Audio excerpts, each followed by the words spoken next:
पुराणामध्ये इथल्या या नाथाचं वर्णन आलेलं आहे। आणि म्हणून या नाथाच्या या कुंडावरती ज्यांनी कोणी स्नान केलं तर त्याची काही पीडा असेल, आजार असेल किंवा त्याच्या मनामध्ये काही इच्छा असेल तर त्या नाथ बाबावरती श्रद्धा ठेवली आणि त्या कुंडाचं जर स्नान जर केलं तर त्याच्या अंतःकरणामधली जी काही इच्छा असेल ती पूर्ण होती आणि त्याच्या काही ज्या शारीरिक काही व्याधी असतील तर ते व्याधी निवारण करण्याचं काम हे कुंड खऱ्या अर्थाने करतं। आणि म्हणून आज वर्षामध्ये तशी गर्दी खूप असते, पण आज ऋषीपंचमी या निमित्ताने, कारण इथं नवनाथ म्हणजे ऋषींनी स्नान केलेलं आहे आणि म्हणून या ऋषीपंचमीच्या या पर्व काळावरती आज या ठिकाणी भरपूर अशा संख्येने महिला भाविक भक्त या कुंडावरती स्नान करण्यासाठी आलेला आहे। आणि म्हणून ऋषीपंचमीच्या पर्व काळावरती आमचे चॅनलचे संदीप गायके यांनी या ठिकाणी येऊन आपल्या सर्व भक्त परिवाराची मुलाखत घेतली। आदरणीय देवबाबांचा या स्थानावरती बाबांनी 50 वर्ष त्यांच्या आयुष्याचा पूर्ण काळ या नाथावरती खऱ्या अर्थाने यांनी ठेवला आणि बाबांना या कपिलनाथ आश्रमावरती अर्थात या भैरवनाथाच्या मंदिराजवळ या बारवीजवळ नाथाने बाबांना साक्षात्कार केला आणि नाथाने बाबावरती कृपा केली आणि साक्षात भगवंताचं दर्शन बाबांना या ठिकाणी झालं। आणि म्हणून या ठिकाणाची आख्यायिका अशी सांगितली जाते की जवळजवळ या कपिलनाथ आश्रमाला संभाजीनगर जिल्हा, नाशिक जिल्हा, जळगाव जिल्हा या तीन जिल्हे आणि 4 तालुके मिळून असणारा कपिलनाथ आश्रमाची व्यापकता अतिशय मोठी आहे। महाराष्ट्रामध्ये या कपिलनाथ आश्रमाचं नाव आहे आणि म्हणून या कपिलनाथ आश्रमावरती विशेष म्हणजे ती नाथांची बारी आणि भैरवनाथाचं मंदिर हे असं विशेष महत्त्व आहे।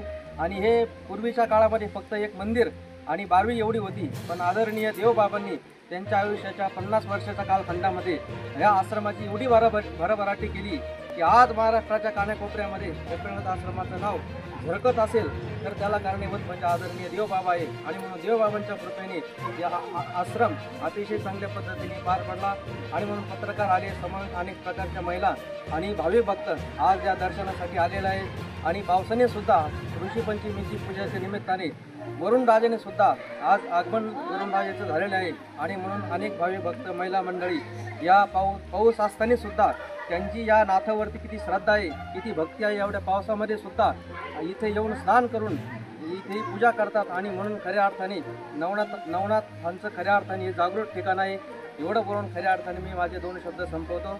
रामकृष्ण हरी। कोणी बोलणार आहे? आता आपण नाही का महिलाकडे जाणार आहोत का बा, जे आधी तर आले तुम्ही तर स्नान करायसाठी याचं महत्व काय आहे? आज ऋषीपंचमीचा दिवस असल्या कारणाने आमच्यासाठी हा खूप मोठे महिलांचा सणच मानला जातो आणि इथं 12 असल्या कारणाने ऋषीपंचमी हा सण हा खास ऋषींची पूजा व्हावी म्हणून पाळला जातो। आणि आज आम्ही ऋषींची पूजा स्नान करून ऋषींची इथं पूजा करणार आहोत। नाही तुम्ही आता तुम्ही इथं आलात किती वर्षापासून, केव्हापासून येता बा इथं? खूप दिवसांपासून येतो आम्ही। या माझ्या आजूबाजूच्या सगळ्या महिला जेव्हा ते लग्न करून या परिसरात आल्या तेव्हापासून सगळेजण इथं येतात।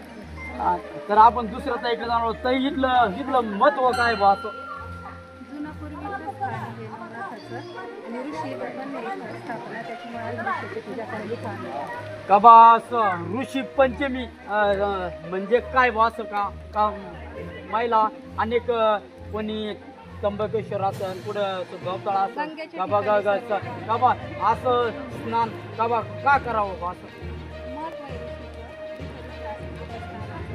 कुंड श्री धर्म स्टॉप।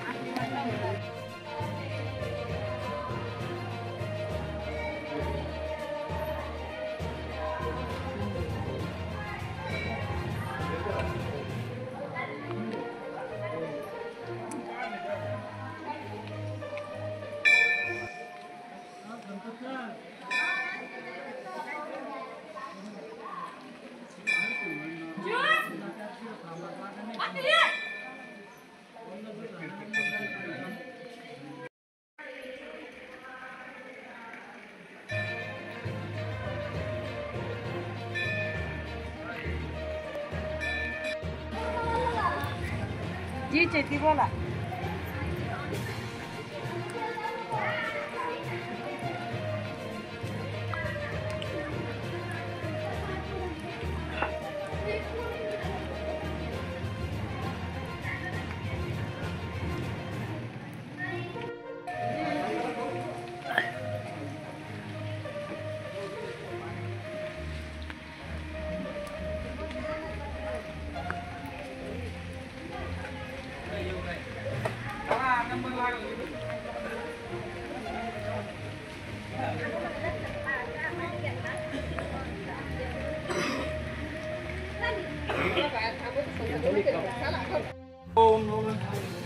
पैसे पडले का?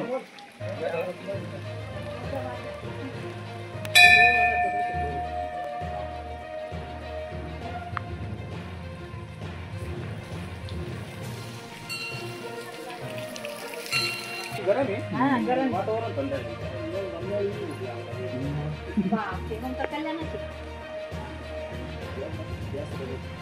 नाही बोलायचं नाही कसं? हा? कोणत्या म्हणा बनव कसा? काय म्हणा नको. असं म्हण ना. आपला नाही बनवा का? बनवा